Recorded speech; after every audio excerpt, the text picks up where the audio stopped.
وفات ربیع الاول 11 ہجری بمطابق مئی 632 عیسوی۔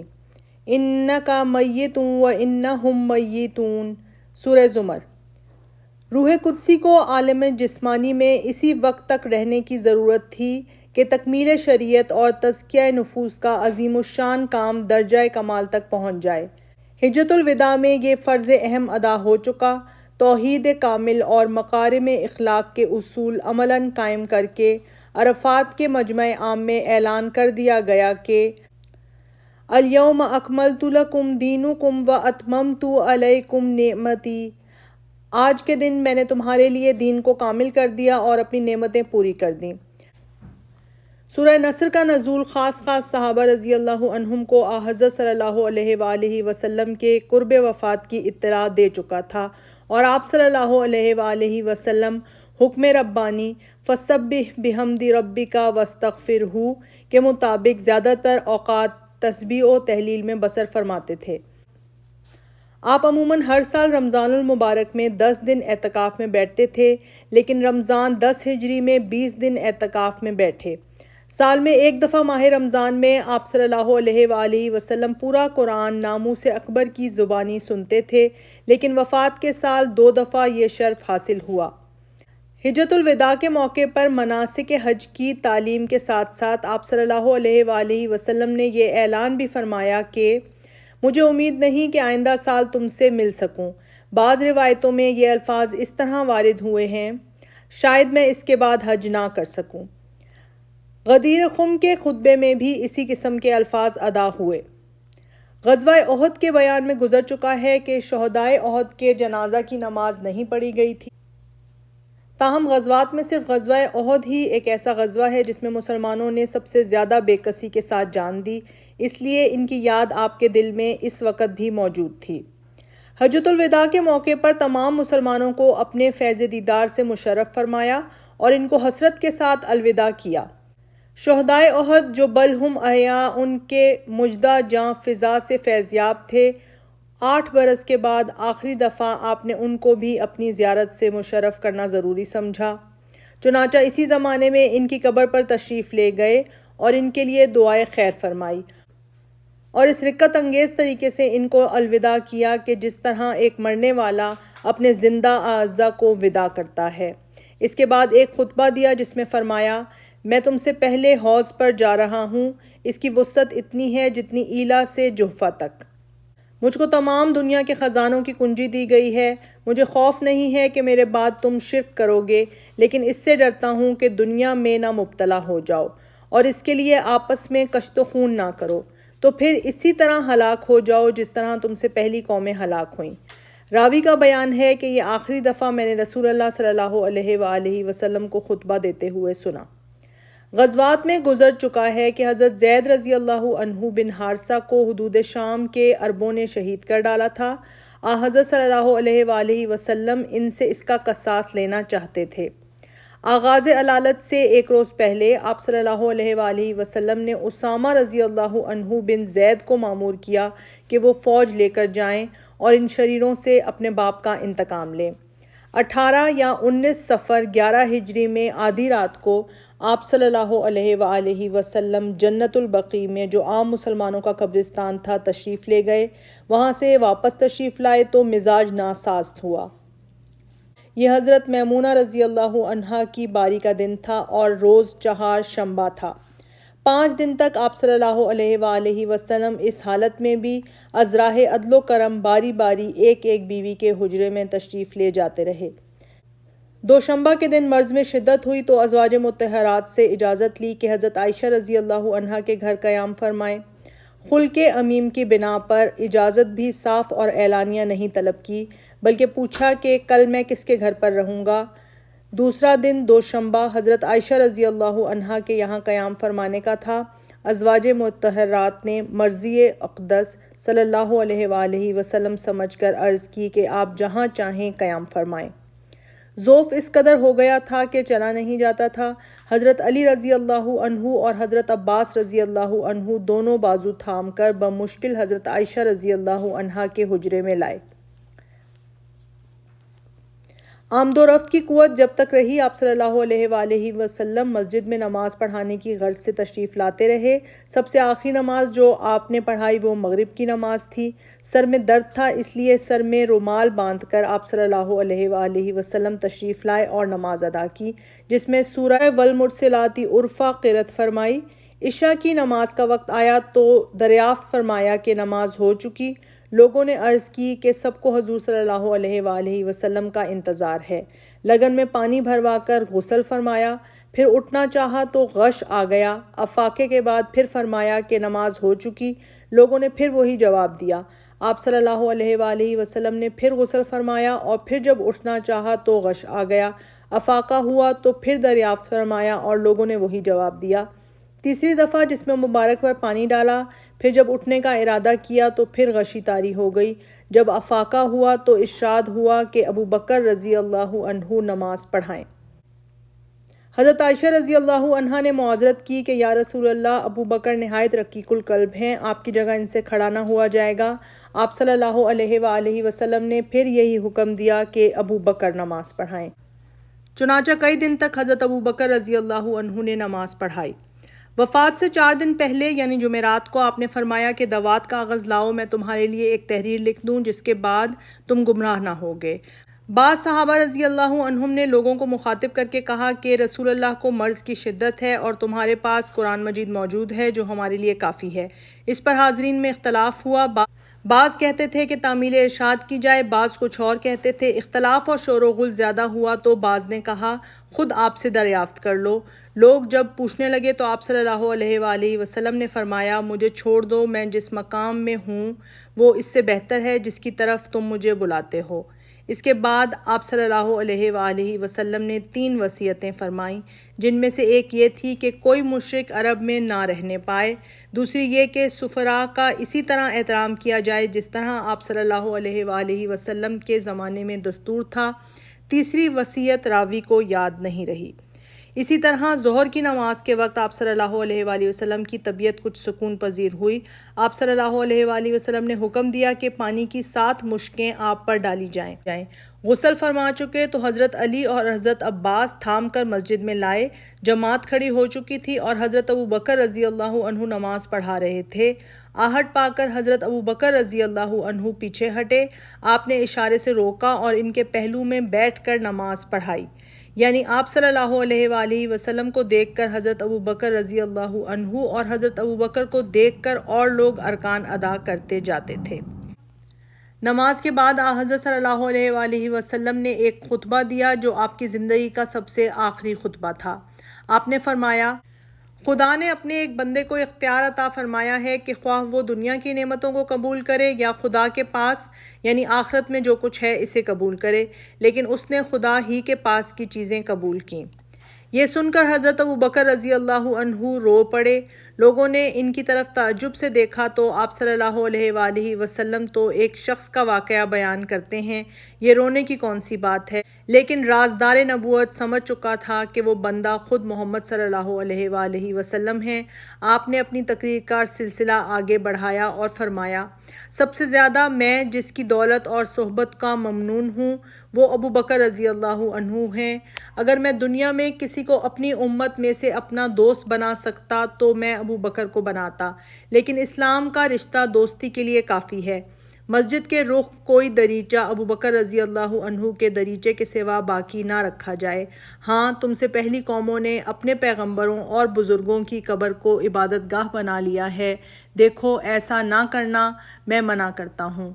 زمانہ علالت میں انصار آپ صلی اللہ علیہ وآلہ وسلم کی عنایات اور مہربانیوں کو یاد کر کے روتے تھے۔ ایک دفعہ اسی حالت میں حضرت ابو بکر اور حضرت عباس رضی اللہ عنہما کا گزر ہوا۔ انہوں نے انصار کو روتے دیکھا تو وجہ دریافت فرمائی۔ انہوں نے بیان کی کہ حضور صلی اللہ علیہ وآلہ وسلم کی صحبتیں یاد آتی ہیں۔ ان میں سے ایک صاحب نے جا کر حضرت صلی اللہ علیہ وآلہ وسلم سے یہ واقعہ بیان کیا۔ آج اس کی تلافی کا موقع تھا، اس لیے اس کے بعد آپ صلی اللہ علیہ وآلہ وسلم نے انصار کی نسبت لوگوں کو خطاب کر کے فرمایا یا ایھا الناس، میں انصار کے معاملے میں تم کو وصیت کرتا ہوں۔ عام مسلمان بڑھتے جائیں گے لیکن انصار اس طرح کم ہو کر رہ جائیں گے جیسے کھانے میں نمک۔ وہ اپنی طرف سے اپنا فرض ادا کر چکے، اب تمہیں ان کا فرض ادا کرنا ہے۔ وہ میرے جسم میں بمنزلہ معدے کے ہیں جو تمہارے نفع و نقصان کا متولی ہو، یعنی جو خلیفہ ہو اس کو چاہیے کہ ان میں جو نیکوکار ہوں ان کو قبول کرے اور جن سے خطا ہوئی ہو ان کو معاف کرے۔ اوپر گزر چکا ہے کہ رومیوں کی طرف جس فوج کا بھیجنا حضرت صلی اللہ علیہ وآلہ وسلم نے تجویز کیا تھا، اس کی سرداری اسامہ بن زید کو تفویض فرمائی تھی۔ اس پر لوگوں نے، ابن سعد نے تصریح کی ہے کہ وہ منافقین تھے، شکایت کی کہ بڑے بوڑھوں کے ہوتے ہوئے نوجوانوں کو یہ منصب کیوں عطا ہوا۔ حضرت صلی اللہ علیہ وآلہ وسلم نے اس مسئلے کی نسبت ارشاد فرمایا، اگر اسامہ کی سرداری پر تم کو اعتراض ہے تو اس کے باپ زید کی سرداری پر بھی تم معترض تھے۔ خدا کی قسم وہ اس منصب کا مستحق تھا اور وہ مجھے سب سے زیادہ محبوب تھا، اور اب اس کے بعد یہ سب سے زیادہ محبوب ہے۔ اسلام اور دیگر مذاہب میں ایک نہایت دقیق فرق یہ ہے کہ اسلام شریعت کے تمام احکام کا واضح اور حاکم براہ راست خدائے پاک کو قرار دیتا ہے۔ پیغمبر کا صرف اسی قدر فرض ہے کہ احکام الہی کو اپنے قول و عمل کے ذریعے سے بندوں تک پہنچا دے۔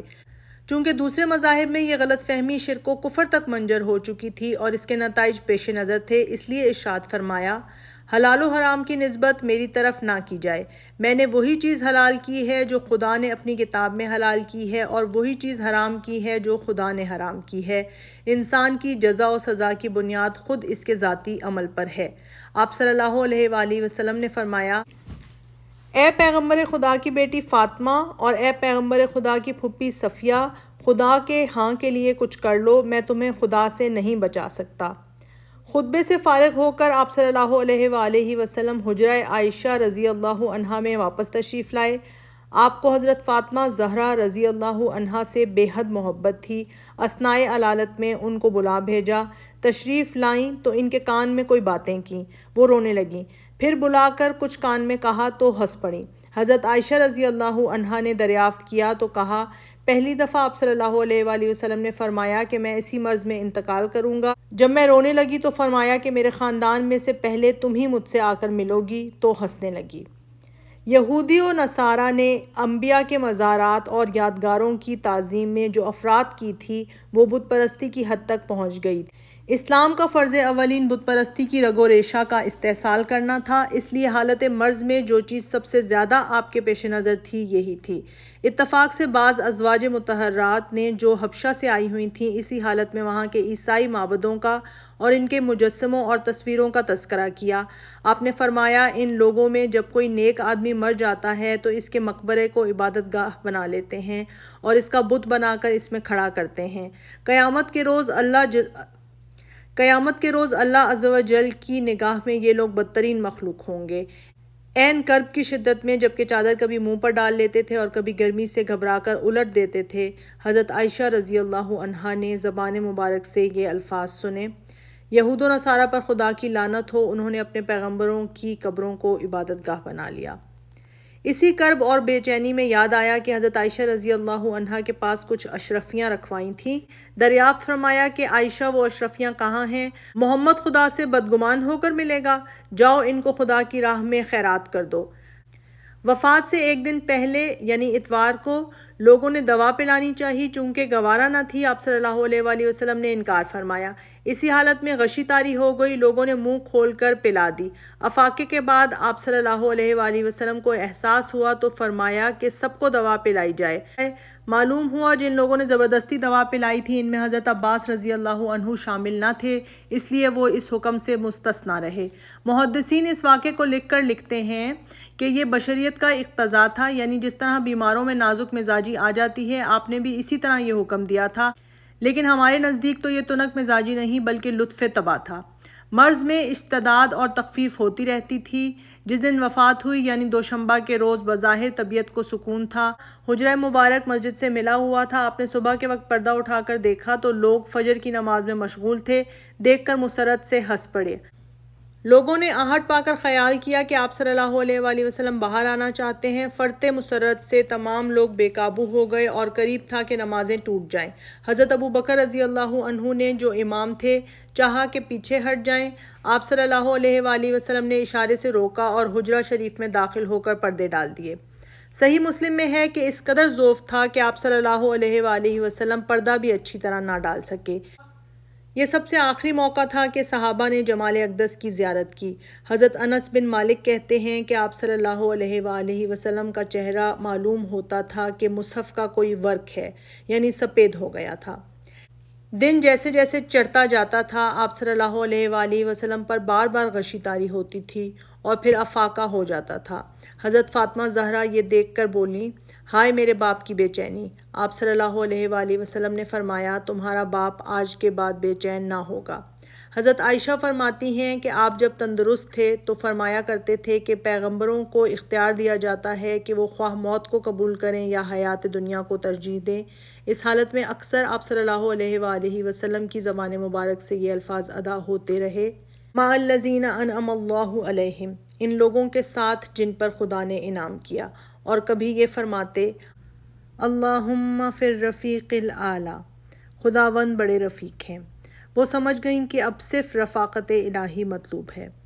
وفات سے ذرا پہلے حضرت ابوبکر رضی اللہ عنہ کے صاحبزادے عبد الرحمن رضی اللہ عنہ خدمت اقدس میں آئے۔ آپ صلی اللہ علیہ وآلہ وسلم حضرت عائشہ کے سینے پر سر ٹیک کر لیٹے تھے۔ حضرت عبد الرحمن کے ہاتھ میں مسواک تھی۔ مسواک کی طرف نظر جما کر دیکھا۔ حضرت عائشہ سمجھیں کہ آپ مسواک کرنا چاہتے ہیں۔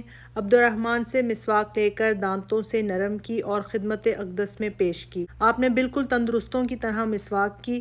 اب وفات کا وقت قریب آ رہا تھا، سپہر تھی، سینے میں سانس کی گڑگڑاہٹ محسوس ہوتی تھی۔ اتنے میں لب مبارک ملے تو لوگوں نے یہ الفاظ سنے، الصلاۃ وما ملکت ایمانکم، نماز اور غلام۔ پاس پانی کی لگن تھی، اس میں بار بار ہاتھ ڈالتے اور چہرے پر ملتے، چادر کبھی منہ پر ڈال لیتے اور کبھی ہٹا دیتے تھے۔ اتنے میں ہاتھ اٹھا کر انگلی سے اشارہ کیا اور 3 دفعہ فرمایا، بل الرفیق الاعلی، اب اور کوئی نہیں بلکہ وہ بڑا رفیق درکار ہے۔ یہی کہتے کہتے ہاتھ لٹک آئے، آنکھیں پھٹ کر چھت سے لگ گئیں اور روح پاک عالم قدس میں پہنچ گئی۔ اللہم صلی علیہ وعلی آلہ واصحابہ صلاۃ کثیرا کثیرا۔ تجہیز و تکفین۔ تجہیز و تکفین کا کام دوسرے دن سہ شنبہ 3 ربیع الاول کو شروع ہوا۔ اس تاخیر کے متعدد اسباب تھے۔ نمبر 1، عقیدت مندوں کو یقین نہیں آتا تھا کہ حضور صلی اللہ علیہ وآلہ وسلم نے اس دنیا کو الوداع کہا، چنانچہ حضرت عمر رضی اللہ عنہ نے تلوار کھینچ لی، جو یہ کہے گا کہ حضرت صلی اللہ علیہ وآلہ وسلم نے وفات پائی، اس کا سر اڑا دوں گا۔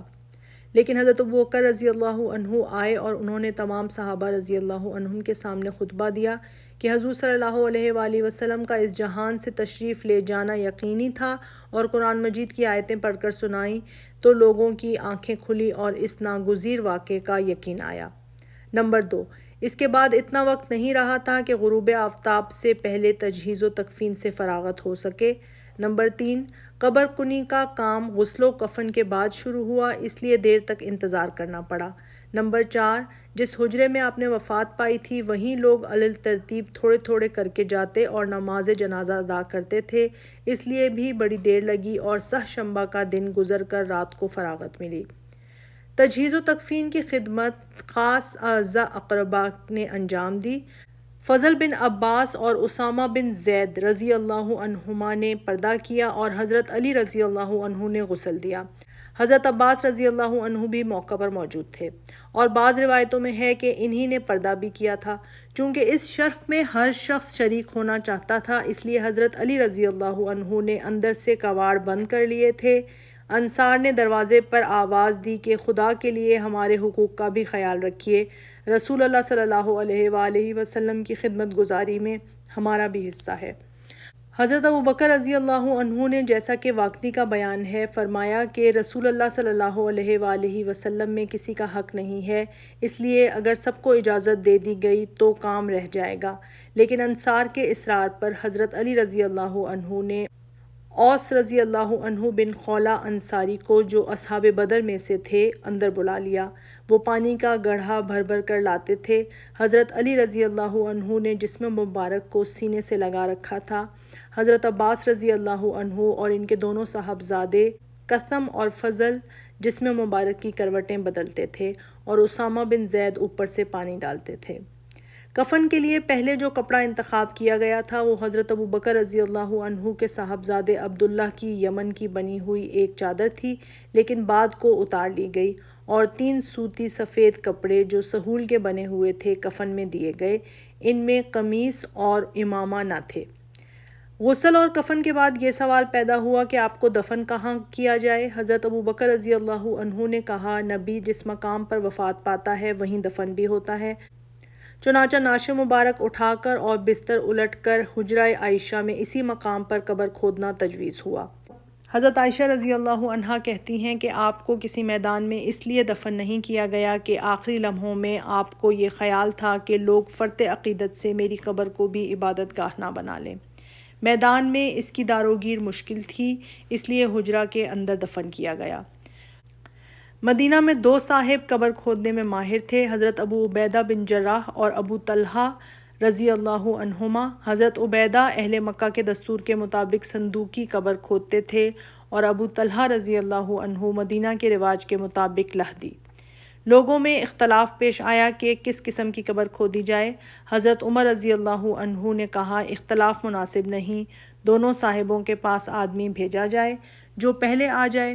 لوگوں نے اس رائے کو پسند کیا، چنانچہ حضرت عباس رضی اللہ عنہ نے دونوں صاحبوں کے پاس آدمی بھیجے۔ اتفاق یہ کہ حضرت ابو عبیدہ رضی اللہ عنہ گھر پر موجود نہ تھے۔ ابو طلحہ رضی اللہ عنہ آئے اور انہی نے مدینہ کے رواج کے مطابق قبر کھودی، جو لحدی یعنی بغلی تھی۔ زمین چونکہ نم تھی، اس لیے جس بستر پر آپ نے وفات پائی تھی وہ قبر میں بچھا دیا گیا۔ جنازہ تیار ہو گیا تو لوگ نماز کے لیے ٹوٹے۔ جنازہ حجرہ کے اندر تھا، باری باری سے لوگ تھوڑے تھوڑے کر کے جاتے تھے، پہلے مردوں نے، پھر عورتوں نے، پھر بچوں نے نماز پڑھی، لیکن کوئی امام نہ تھا۔ جسم مبارک کو حضرت علی، فضل بن عباس، اسامہ بن زید اور حضرت عبد الرحمن بن عوف رضی اللہ عنہم نے قبر میں اتارا۔